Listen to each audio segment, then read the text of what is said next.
Good day. Reed here.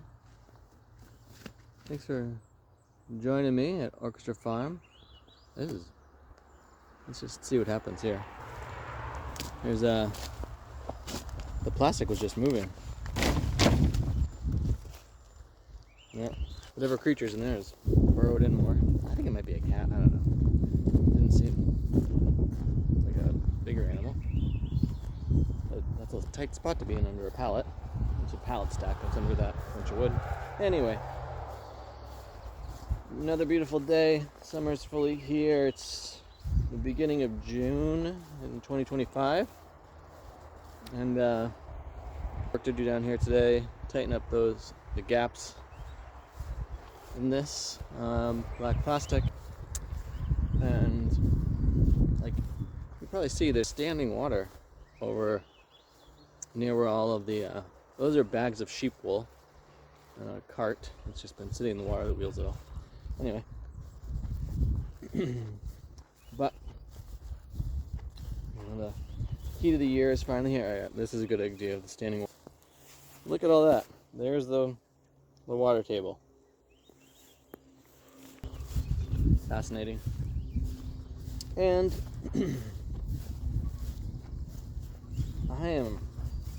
my brain is spinning with so many ideas right now. It's kind of amazing. And that's intermeshed with both this new AI course that I'm starting this next week, along with, I mentioned some videos ago, going to this Martin Shaw event on the crane skin bag. And then over the weekend had a conversation with a storytelling friend of mine, and she brought up Ursula Le Guin's carrier bag theory, which is the notion that our first tool was not a weapon, but a bag. And when you consider like how all those bags would have decomposed and there would be no substance left for an archaeologist to find, it seems actually kind of reasonable. An ability to weave structures together, or take an organ and create a bag structure with it, seems quite reasonable. And then she also mentioned this thing of a mithril, if I'm saying it correctly. I could be saying it incorrectly. Wherein it's a storyteller device where the stories are actually kept within the body, or as parts of the body. So different parts of the body represent different parts of the story. And I've got a story. I was thinking of it originally as like a live action game kind of a thing. But the complexities of it are such that I was like, it's going to take a lot of people just to put that all together. And the other aspect being, then you need to organize all the extra people to come to. So having it as a game, as a story, makes more sense. And I'm not actually going to give away much of that, but I'm going to add to this whole concept between carrier bag theory, the crane skin bag, the mithril storytelling. Look at all just hanging out on the surface. My goodness. Whew. This other notion that I've been brought up on several different occasions of an eco-psychosocial system, and the idea of places holding memory, and the idea that a storyteller might actually need to go to a particular location to tell and or acquire a particular story. And then meshing all those ideas together with this story that I'm dreaming into, might be the best way to phrase it. And relating this back to the AI aspect that I've been, typing this up with the LLM and getting to see like multiple trajectories that the story could go in and ways of accomplishing it and varying aspects of narrative theme. So fascinating. And then over the weekend, in conversation with a friend, in chatting about some of this kind of stuff, but also about, what is the future holding for us? And when interrelated with a recognition of like the power consumption necessary, that's fascinating, for all of this tech stuff to function. I mean, let's be clear, AI is using a lot of power, and meshed with that, if I was communicating about this idea of stranded energy. So if you're not familiar with the concept, like, let's just think of a gas, one of those extraction things that goes up down, pulls gas out of the ground, and this notion of blackberry up there. There's the little flame that you see off the top of a lot of those things, which is natural gas that's being just burnt off because there's not enough of it there to warrant cleavers having it be of use. And so people are setting up Bitcoin miners in those places because they can use that bit of fuel to power their miners. And in other parts of the world, I've heard of this mostly in Africa, where there are different villages that don't have enough of a population to warrant having, their local, let's say, small river producing hydroelectric. But again, because of the Bitcoin miners being able to make use of it, people go in there and set up an energy system to mine Bitcoin, and then the local people actually get electricity, which boosts their own quality of life.